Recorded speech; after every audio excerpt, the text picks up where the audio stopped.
새벽부터 혹은 아침부터 긴장을 하고 1부 예배를 드리시거나 혹은 2부 예배를 드리시고 또 맛있는 국수를 먹고 혈당이 어느 정도 잘 오르고 나면 우리는 선택합니다.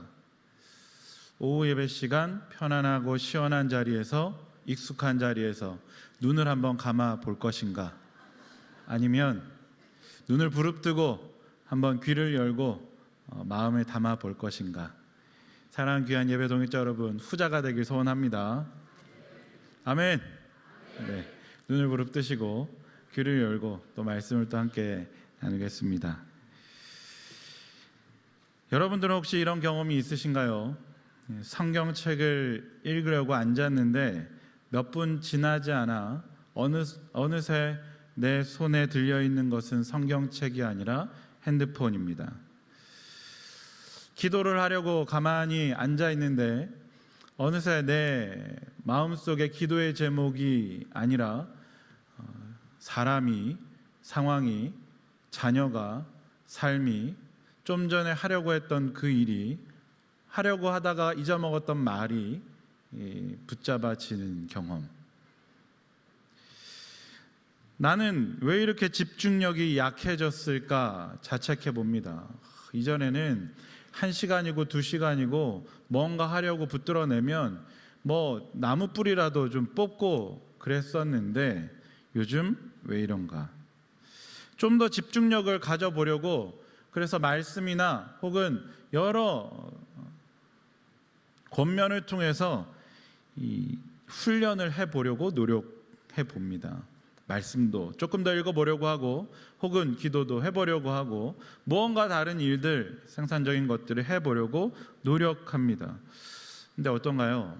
잘 되지 않습니다. 안타깝게도 그 원인을 우리는 우리 스스로의 산만함이나 체력이나 상황 탓을 하게 됩니다. 연속되는 실패감은 우리에게 무엇을 가져오느냐?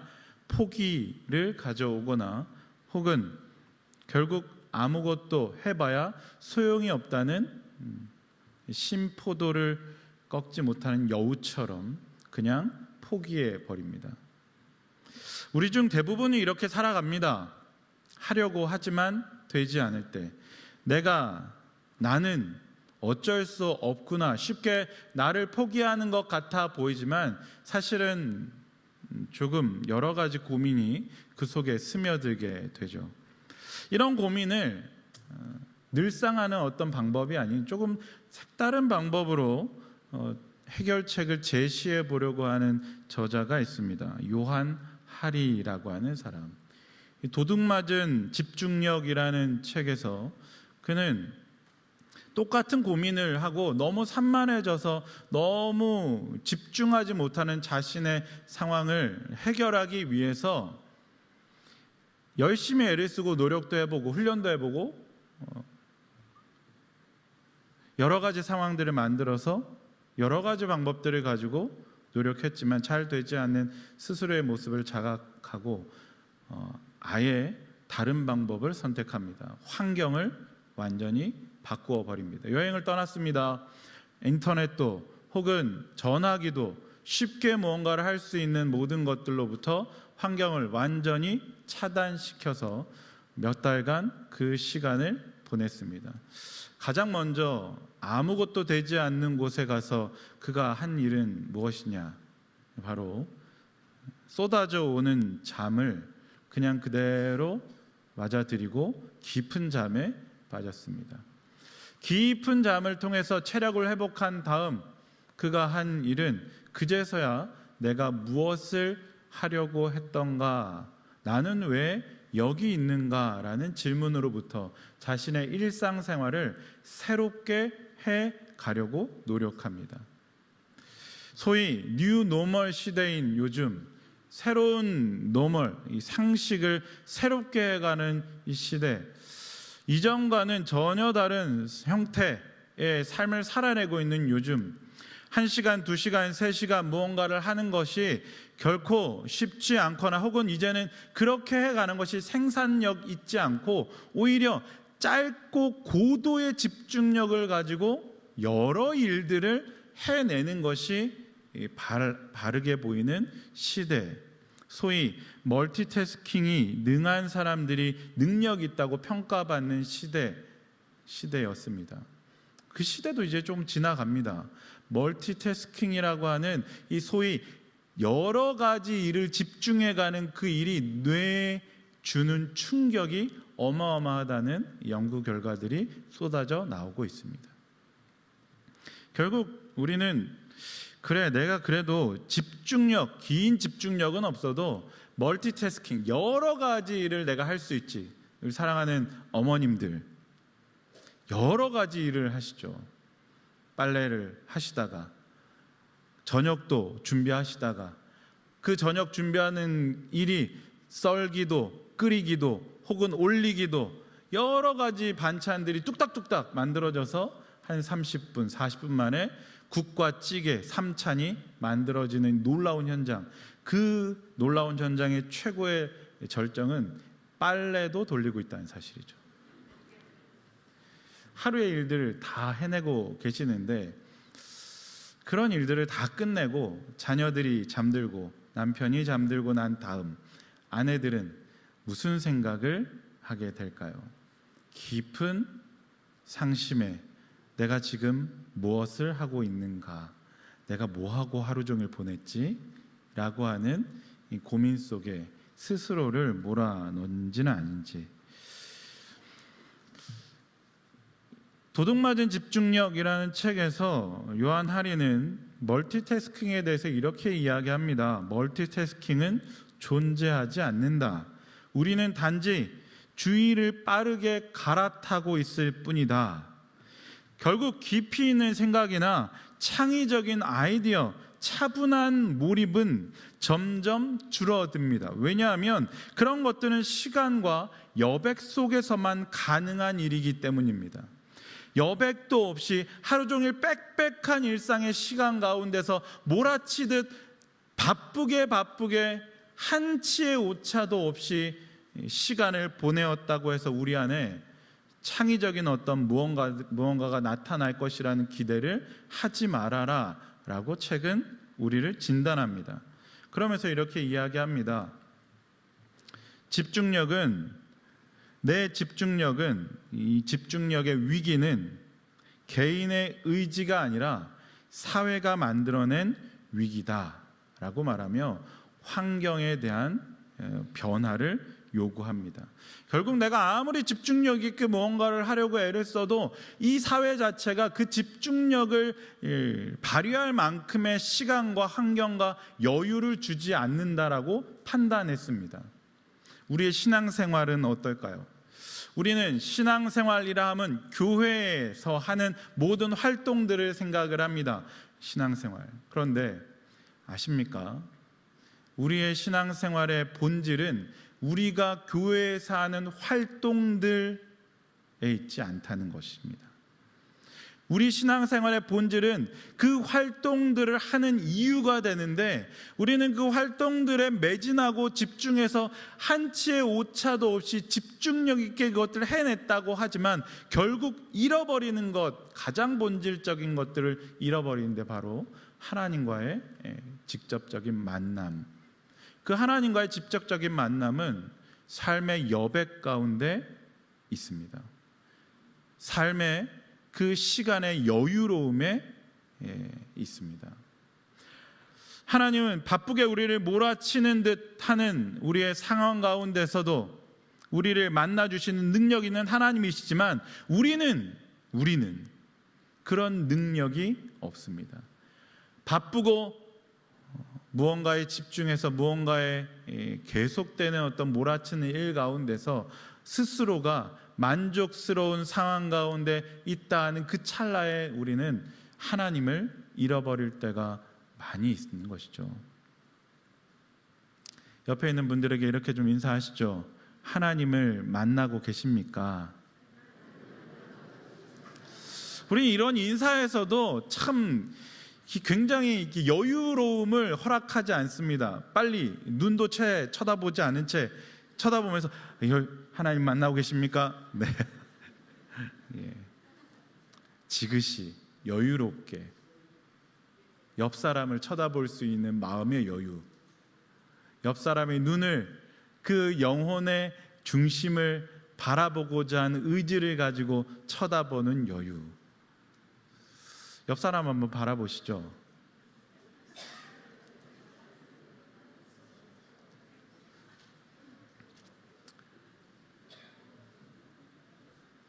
이러고 기도를 하고 예배를 끝나면 참 좋을 법도 한데 또 말씀을 조금 더 보려고 합니다. 나는 왜 지금 여기에 있는 것일까? 바쁜 예배 시간을 다 지나고 집에 가서 화장실에 가서 가만히 앉아서 생각을 해봅니다. 하루 종일 나는 뭘 했는가? 혹은 방 안에 앉아서 잠시 눈을 감고 생각해 봅니다. 나는 오늘 하루 종일 무엇을 했는가?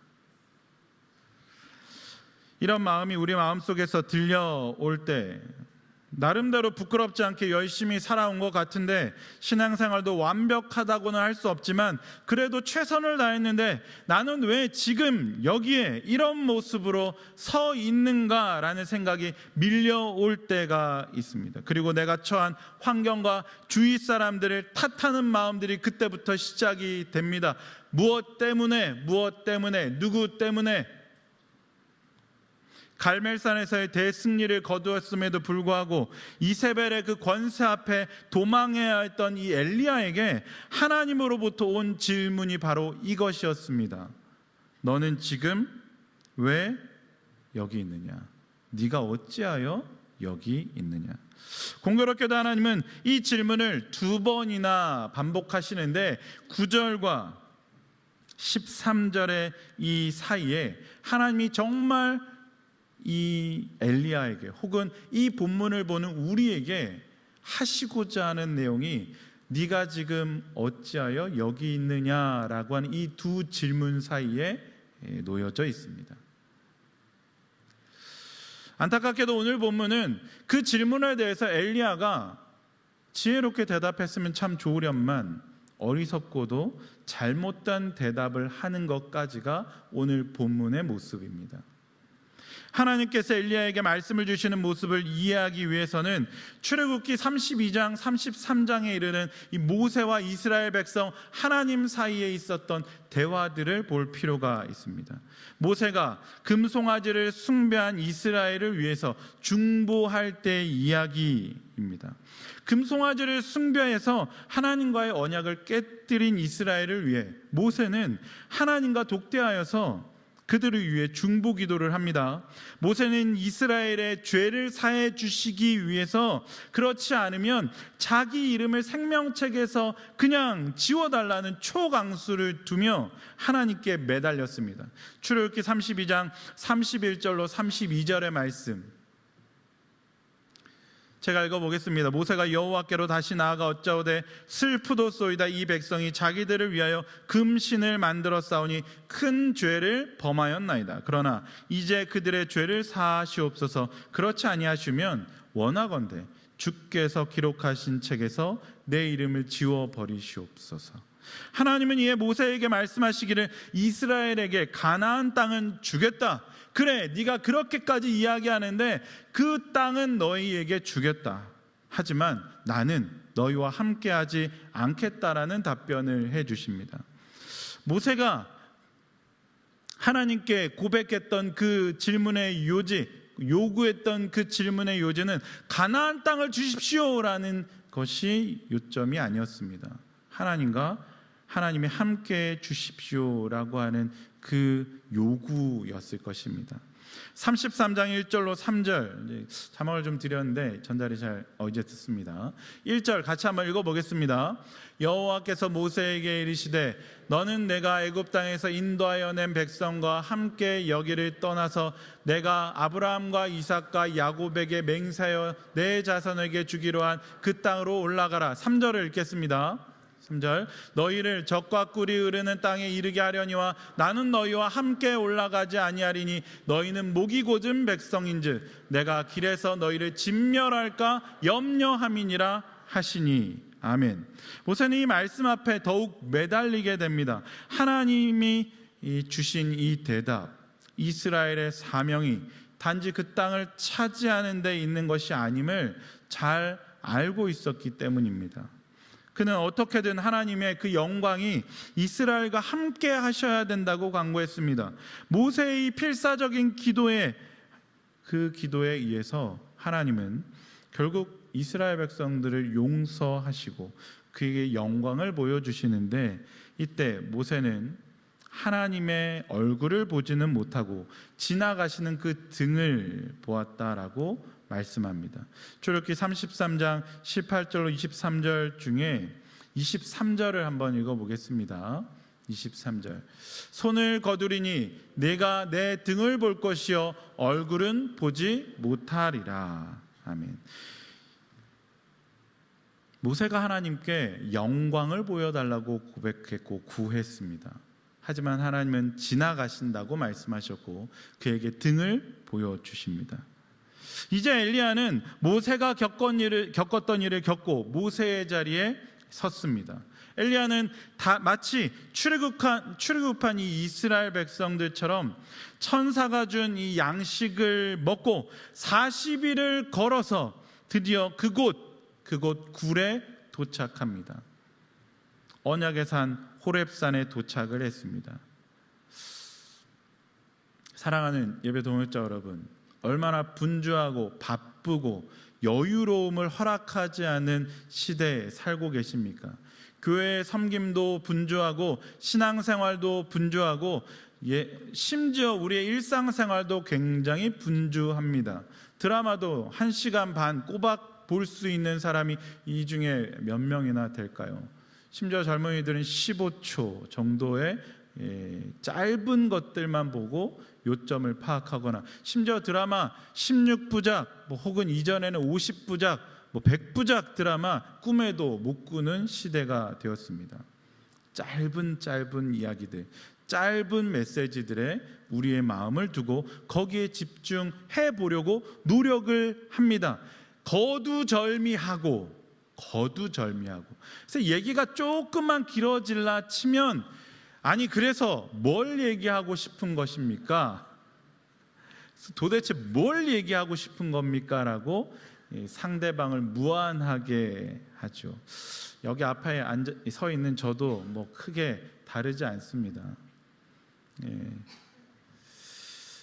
집중을 해보려고 하루 종일 있었던 이야기들을 가만히 들어보고 애를 쓰지만 이게 금방 눈이 흐려지고 생각이 딴 데로 가서, 그래서 도대체 뭘 얘기하려고 하는 거지를 생각하는 동안 이미 할 얘기가 다 지나가 버리고 표정이 변한 저의 모습을 보고 마음이 상해서 돌아서는 매일매일 저와 함께하는 분이 계시죠.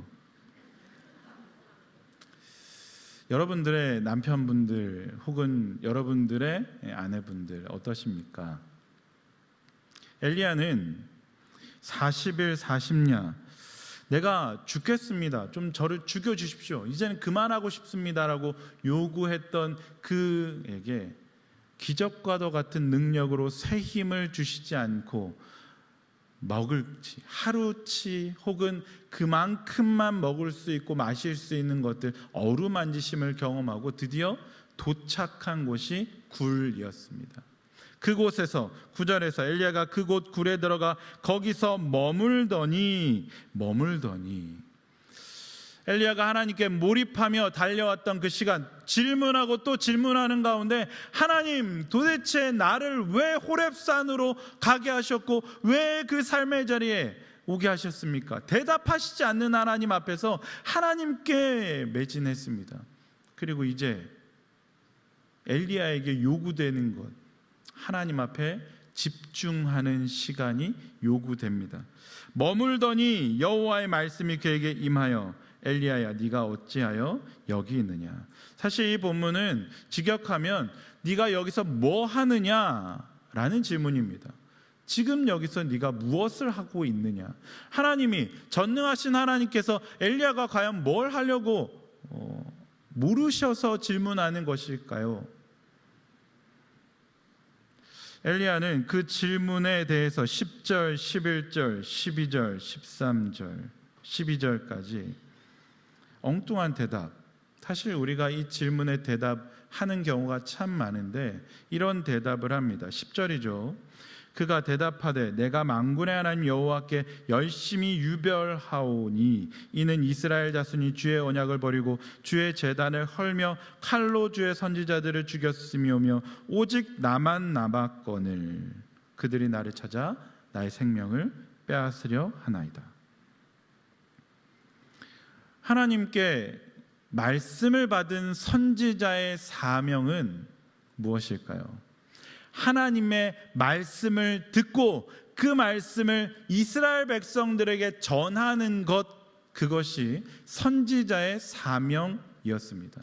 처음 하나님의 말씀이 엘리야에게 임하였을 때 엘리야가 그 흥분을 감추지 못한 채 순종하여서 하나님의 말씀을 이스라엘 백성들에게 신나게 전했을 것입니다. 전하고 전하는 동안 그 전하는 사이에 무슨 일이 일어났겠습니까? 우리가 경험한 바, 들은 바, 능력이 나타났습니다. 놀라운 기적이 나타났습니다. 놀라운 일들이 일어났습니다. 차츰 엘리야가 잃어버린 것, 아마 40일 동안 묻고 또 묻는 가운데서 여전히 찾지 못하고 있는 그의 인생 가운데 본질적인 그 부분, 내가 하나님 앞에서 무엇을 하고 있느냐라는 그 질문 앞에 아직도 깨닫지 못하는 엘리야의 모습을 봅니다. 나는 이렇게 했습니다. 나는 이런 일을 했습니다. 나는 이것을 위해서 평생을 살았습니다. 최선을 다했습니다. 누구 못지않게 무언가를 했습니다라는 대답. 하나님은 이런 엘리야의 모습을 그대로 보여주는 것과 같이 그에게 지진도, 그에게 소리도, 그에게 번개도 보여주십니다. 마치 엘리야가 놓치고 있는 것들을 보여주는 것처럼 거기에 하나님이 계시지 아니하였더라 라고 말씀합니다. 하나님 우리에게 질문하는 것 같습니다. 네가 지금 여기서 무엇을 하느냐? 네가 지금 여기서 무엇을 하느냐?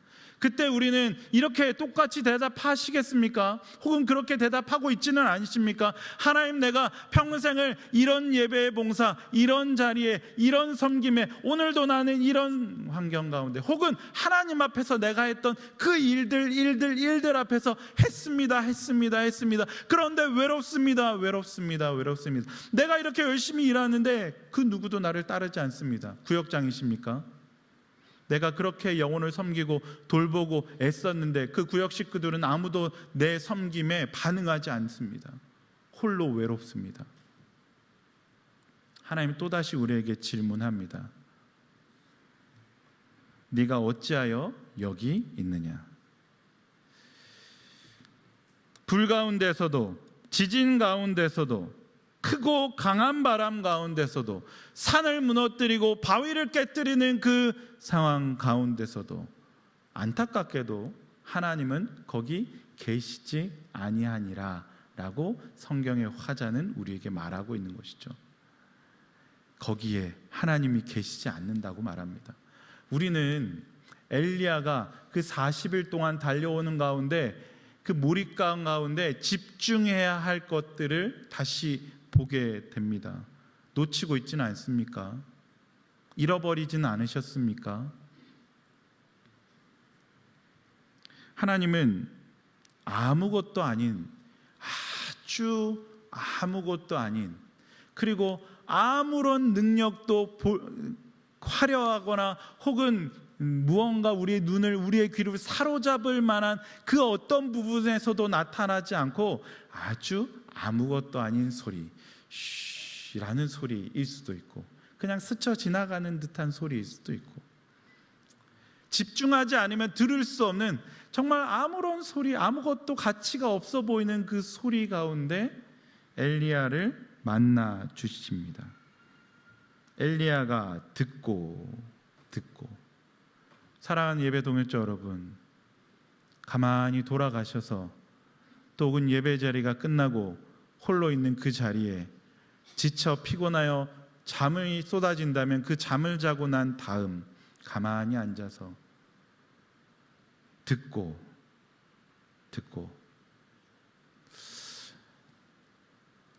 우리의 영혼이 그 듣는 일을 잃어버렸습니다. 우리의 영혼이 그 들려주시는 소리를 잃어버렸습니다. 서울남교회는 올해도 가슴 뛰는 예배, 그 가슴 뛰는 예배, 하나님 앞에 기도하고 예배드리며 부르짖고 구하고 있습니다. 사랑하는 예배 동역자 여러분, 모든 소리가, 모든 섬김이, 모든 것이 다 사라지고 난 다음 하나님이 우리에게 들려주시는 것, 그 소리, 하나님이 만나주시는 그 자리에 우리가 집중할 수 있게 되기 소원합니다. 핸드폰을 좀 꺼주시기 바랍니다. 혹은 TV도 좀 꺼주시기 바랍니다. 내가 즐겨하는 그 음악도 잠시 끄시기 바랍니다. 아무것도 아닌 그 시간, 아무것도 아닐 수 있는 그 순간, 하나님 앞에 하나님께서 들려주시는 그 소리에 우리가 귀를 기울이게 될 때 하나님은 우리에게 엘리야가 원래 처음부터 만나야 했고 해야 했던 그 사명을 또다시 주시는 것이죠. 듣고 순종하는 자리, 듣고 행하는 자리. 우리는 왜 하나님 앞에 살아갑니까? 왜 예배를 드립니까? 왜 하나님의 자녀로 복음의 기쁨을 가지고 살아갑니까? 왜 무엇을 하시며 살아가십니까? 하나님이 우리 안에 또 우리를 만나 주시기 위해서이지 않습니까? 말씀을 마무리합니다. 지나간 세월 동안 하나님을 열심히 섬겼건만 아무런 소득이 없다고 느껴질 때 하나님은 그 세미한 음성으로 말씀하시며 우리의 생각을 고쳐주십니다. 하나님은 패배하지 않으십니다. 세상이 뒤집어지는 것과 같은 일이 벌어지지 않을더라도 여전히 하나님은 일하고 계십니다. 지금 우리의 모습은 승리를 위한 그 과정일 뿐입니다. 하나님의 그 일하심을 또 붙들어낼 수 있는 이 한 주간이 될 수 있게 간절히 소원합니다. 아멘.